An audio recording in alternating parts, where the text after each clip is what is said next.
What's good? It's Major 9, man. Shout out all hip hop, man. Touch money. What's going on, everybody? It's your man, Chuck Creekmer here at One World Studios. AllHipHopTV's in the building with Miami's own Major 9. What's What it up? do? What it do? What's Brother? good? Good to Chuck, meet what you, it man. do, baby? Definitely, definitely. So, first, before we get started with the album, tell me about the song Soul Ties. Talk to me about Soul that record. Ties. Well, what you Yeah. want to know about that Well, one? well, that What was you want to know about that? that's a deep record, and it kind of Yeah. set you off. Yeah, that was like my first year in the league. I was going to work, doing what I had to do, and then coming home and making music. So I think we was on a flight back from LA. It had to be LA or Vegas, one of them, and somebody sent me the beat. Actually, my cousin. Okay. Mook, he sent me the beat, and I went to work. Like, Yeah. I just wrote the song. I wrote like the first 2 bars, and Mhm. just went back home and freestyled the rest. So For real? yes, sir. Wow. Now, that's that seems to be a tone, far as the tone of your music. Is that accurate? You seem to have an emotional tone. Emotional, yeah. Yeah. You gotta have feeling to the music. All music got feeling. You feel me? Yeah. But that would kind of set the tone for a lot of people. So Yeah. yeah. At that time, did people realize you were in the league and moonlighting, or was it secret? No, it wasn't a secret, but I don't think people understood how serious it was with Mhm. like being in the league or even playing football. So Yeah. Did you coming up? Did you rap as a youngster? oh yeah, I started rapping like middle school. Oh yeah. Yeah, middle school. I used to lose in my little rap battles though. We had You used to lose. yeah, them boy were nice. They were nice. I wasn't that nice though. I ain't gonna lie, I wasn't that nice. Oh, I never heard anybody admit to losing. Oh no, people, you gotta be real with yourself, man. Yeah. So yes, sir. So did you realize that wasn't really for you, that part of the rap game? I had to be honest with myself at that time and had to like get back to writing, learn how to write better, and really like learn them cadences, get better. So I took my time and started making beats, trying to get on beats that'll fit with my cadence, and not try to switch my cadence up. You feel me? So, Got you. Now we're talking a little bit about you being from Miami. yeah. So coming up in the rap side of things, with with being from Miami, Yes, Miami has a rich history of hip hop. Yes, sir. No matter what people may say, I Yes, think sir. I know that to be a fact. So talk about your experience, My and what you experience, used to listen to. when it came to like Miami growing up as a little kid, just speaking off DJs, we big on DJs. I know y'all big on DJs. Yeah, And, definitely. down there we had DJ Chip, man, DJ Toto, we had G Money, we had Bo the Lover. It's so many DJs. It was like DJs. They was important to the community because these same DJs you hear on like the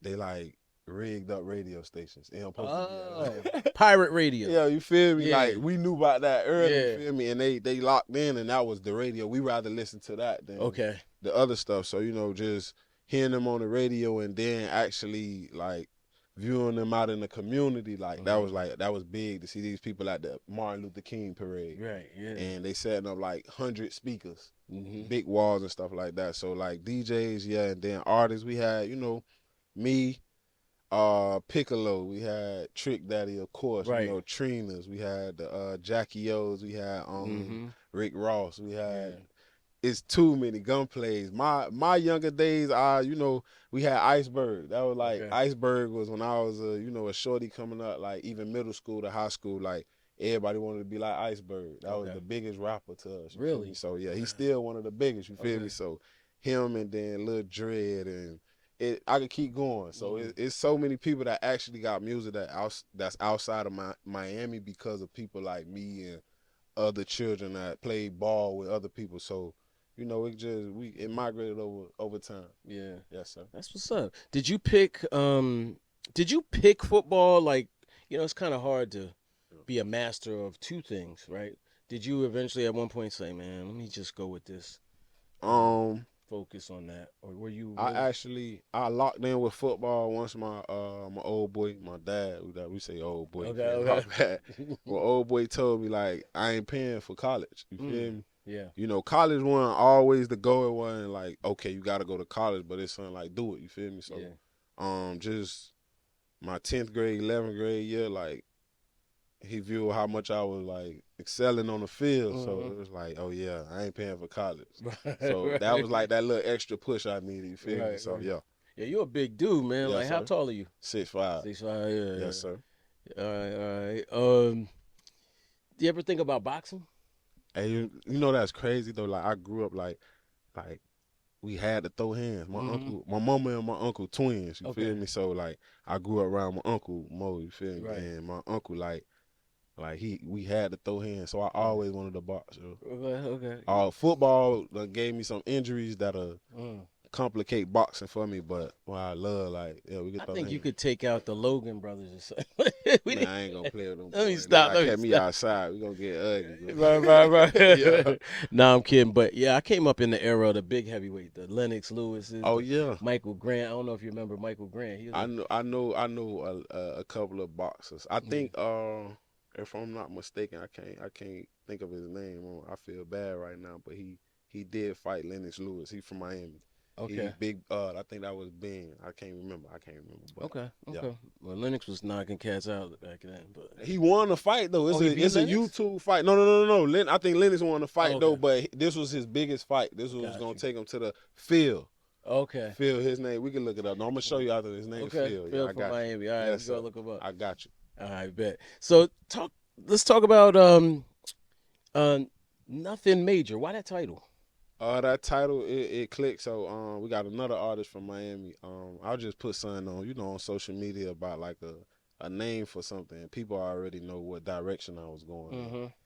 Shout out M1. She was somebody who gave me the title, and when she gave me the title, I thought about like everything I did, everything I'm doing in life, whatever we getting through right now, like it's nothing major. To other people, it's like the biggest thing, but like it's nothing major because you actually got to keep going though.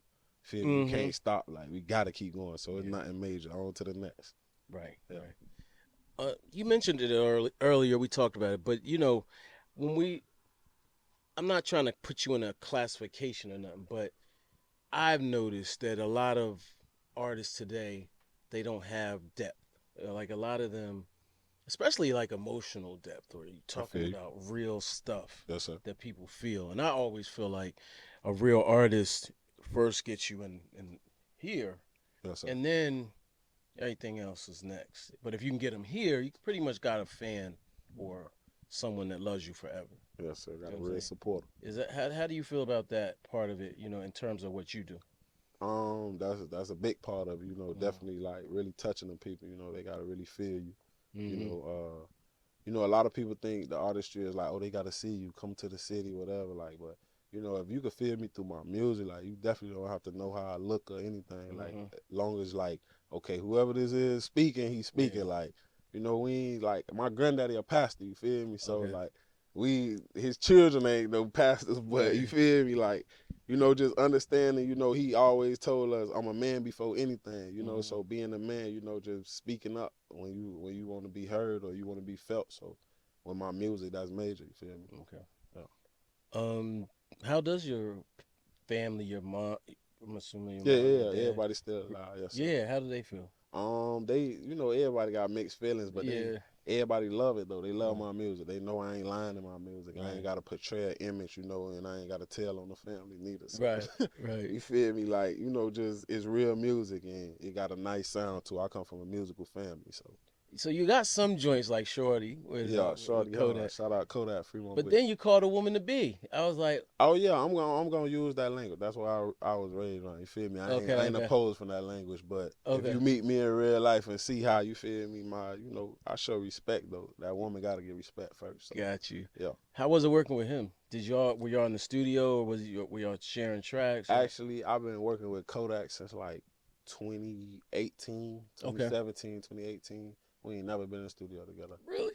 Nah, that's my brother too. Like we done locked in, we done been in the same, we done went to all the listening parties, whatever, but we ain't gotta go to the studio. Right. We putting that work in. Like, Okay. That's what's up. What do you want people to know about you now?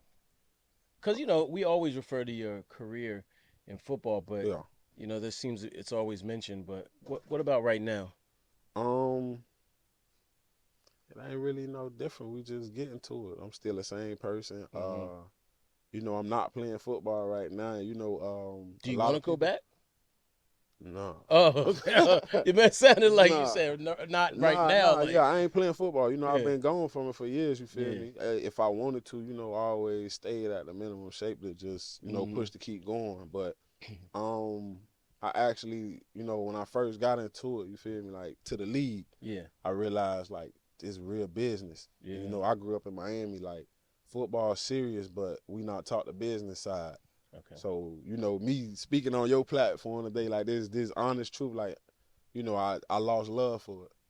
I seen how much, like, you feel me, like, well, I'm making more money in music, and I ain't even got to go out there and I ain't got to kill myself, you feel me? So, like, you know, just, you know, understanding, coming with an understanding of myself and knowing, like, you know, I'm trained like a soldier, like, you know, even a person, like, speaking on people that's, you know, incarcerated, like, those people train, like, they institutionalized. Like, I'm trained like a football player, so I move like a football player, move militant, you feel me? Like, it's certain stuff, like, you know, that's kind of, it's hard to get adjusted back to, like, regular society, you know, just even with my temper, you feel me? Like, just, you know, just being cool, you feel me? Like, just working on that, like, so, like, I had to be honest with myself. I ain't got to go back to that, dog. I was living off anger. Man. You feel me? So, yeah. Have you applied anything that you learned in football? Oh, my daily life, like everything. I'm a football player every day. I got to move like a football player. Yes, sir. Okay. Yes, sir. Let me ask you this: did any other? We had Pac-Man Jones in here. Well, there's other people who were football players too. Yes, sir. Did anyone else like that? Like, did you say, "Oh, I could do," or was it just or an artist? Who gave you like inspiration? Inspiration. Being from Miami-Dade County, I could go back from my uncle. Like, this was the first person in my family made it to the NFL. Roger Finney. Feel me? Like, he went to FAMU and made it to the NFL. And he watched me grow up and told me I was gonna make it to the NFL. I told him I was gonna make it, and you know, I ended up making. He passed away. It was my granddaddy brother. So like, him, Chad Johnson, you know, stayed on the same street as Chad Johnson. You feel me? Like, I took Chad Johnson grandma's or mama her groceries in the house, and she gave me and all my cousins $20. Like, you know, just Who's that. Chad Johnson though? I don't really. You know, I don't think I know who that is. You don't know who Chad Johnson is? From the Bengals? Oh, Chad Ocho Cinco? Oh, see, y'all Ocho Cinco. Yeah, I know. Chad Johnson, man. They're Ocho Cinco. See, my bad. He been Ocho Cinco for so long. You feel me? Know that, Chad Ocho Cinco, you feel me? So Chad Ocho Cinco. My bad, too. That's my fault, you feel me? But, yeah, people like him, Leo Wade is my cousin, Jermaine Reed, like, you know, Teddy Bridgewater, these, like, any person in Miami that actually from Miami and was in that area in the city, like, I grew up really around them boys. I was around people like Charles Gaines. It's big name people like who made me, like, they inspired me. They were like, they was around me. These my big cousins. So watching them, I wanted to play football, and I just went out there. And the stuff that I accomplished with my teams and what we did, like, a lot of them boys were so happy for me, you feel me? And that feeling, you feel me? Like, that made me feel good. Like, you know, I'm the little cousin. Like, them boys, like, okay, boy, you did it. You feel me? So, yeah. Okay. Now, you're, from Miami. We're here in New York City. Yes, sir. Talk about the relationship between New York and Miami.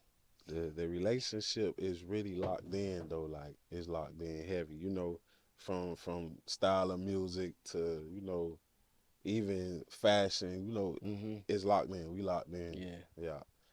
Like, big. Yeah. Yes, sir. Do you ever, I listened to everything growing up. But we've talked about how down south may feel a way about New York. Do you feel like that's gone now, or is it still a little bit still there? It's gonna be there. You know, everybody got an ego. I'm gonna go off the ego. So, you know, y'all probably feel like y'all and we feel like we, but it's locked in. Like, even when it comes to the community, there's so many people from New York moving to Miami, and there's a lot of people from Miami move to New York, and they, even like every time you turn a corner in New York, y'all different island. You probably have Jamaican people over here, some Haitian people, something like that's Miami. You feel me? Got the Cubans. You got we got the same thing. You feel me? Like these people could really migrate and feel at home. You know, just different weather. But y'all, who? So we're in a different era now. yeah. You know, you can check the analytics on songs. You can see where people are listening from. Yeah. Where's your audience? My audience, we overseas with. I got a lot of people still ask me to come to UK. Like, they want that, and then Atlanta, Texas, big in Texas. Okay. Heavy in New York too. Yeah. I got a lot of people in New York locking in though. Like them spots big though. That's what's up. Yeah, North Carolina too. Like they popped out of nowhere. Yeah. We got some New Orleans. New Orleans knew me since I was Chad. Yeah, New Orleans since high school. Yeah, that's what. One of our people is from New Orleans, and she been following you since the first song. Yeah. Yeah. That's what's her first song? I don't know. Soul Ties. See, yeah, Soul Ties. That late bloomer. That's a little late. Oh. I was popping in high school. Man. Okay. Yeah. I almost got kicked out of school. Really? Why? Yeah. I was making money from music. Really? Why would they kick you out though? Cause you don't supposed to make no money from it. I signed a national letter of intent. Okay. That's like when you get an iPhone and the agreement, they could put something crazy in that agreement and we wouldn't know, you feel right. me? And we just gonna stroll in, you feel me? So basically that national letter of intent, we signed it. And one day the Ross record I produced, you feel me? So I produced it and I thought it was okay. We could go, you feel me? So we produced the record, and I came to school the next day, and Craig from compliance came and grabbed me, and was like, "Yo, he's snapping." You know me, I don't, what you, and he explained to me like, "You suspended." Yeah. So that's what I'm saying. We signed that, and not knowing we signed over our likeness. Wow. We signed over everything. That's crazy. Yeah. In college. Yeah. That's crazy. Yeah, but you just mentioned it producer-wise. Talk about that part of you and who you've worked with. I work with many people. Just my favorites, just even getting on songs with them. Ross, we got Rick Ross. That was a dream come true. Yeah. Just even getting verses on songs with him. So that one right there big. And then City Girls. Yeah. I produced City Girls' first song, the one that really pushed them to the next level and went worldwide, so shout out to them. That's big. That's I got a couple of people, Chris Brown, did stuff for them. So just these was dream come true, even though like at the time, even City Girls, that was something JT. I know JT for real. So like her hitting me up and saying, "Oh, me and Carisha on the rap." Right. I'm the type of person like, when I was producing in Miami, like heavy, I'm sending beats to everybody. So I ain't look at it as a joke. I actually sold her 2 beats for $200. So look where she at right now. Right. $200. You feel me? So, that's crazy. The price different now. What? Different.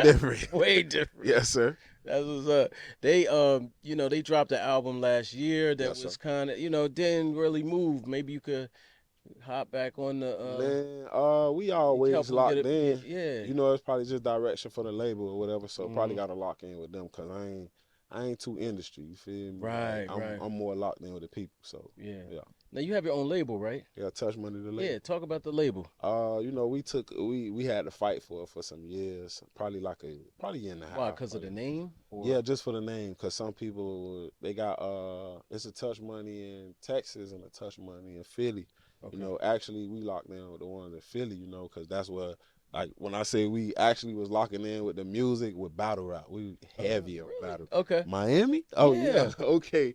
Nah, we big on battle rap. We love just up north, you feel me? Like, just that vibe, you feel me? And just Philly rappers, too, just showing love to them boys. And shout out to the whole, all that whole movement. Everybody over there. Touch Money to the death. Them boys, like, that's major. Like, them boys... I actually locked in with Touch Money and he talked to me about the how they the whole movement, because we was actually supporters of it. You feel me? And my one of my best friends who I started music with, he passed away. So locking in with them boys was like big. You feel me? So he gave that blessing, and we got Touch Money The Label, so we was good. Okay. Been going since 2018. You got artists yet? We got a bunch of artists right now. Plenty of people want to lock in, but right now we lock in, Touch Money, Flipper. We got Bella. You know, got me. I'm trying to, you know, I'm backing everything. I'm trying to be that, you know, the quarterback right now. Right. But we gonna do what we gotta do, yeah. So, would you ever go back to battle rap? Would you ever do a battle rap like a? We be joking. I ain't gonna do it. I got homeboys who really like that, but I ain't gonna do it. They won't get me out there. Boy, you can't certain stuff you can't say to me. Right. Not on the stage. We ain't vibing like that. So yeah. You know, we do a thing at All Hip Hop called Top 5 Dead or Alive. Okay. And we ask everybody, pretty much everybody, who their top 5 is. Damn. Who would your top 5 be? As soon as you started the question, my number one, Rakim. Really? Wait. How's Rakim? You 28 years old? I'm 28. Yeah. Yeah. How's Rakim? So I started rapping in middle school. So my old boy always played like all type of hip hop. You feel me? But I locked in with Rakim how he rap just off the cadence. You feel me? Okay. So one day I was in my room and I'm listening to his music. Something like go on YouTube and look up Rakim. I'm watching the interview and he was like, you gotta be like that trumpet.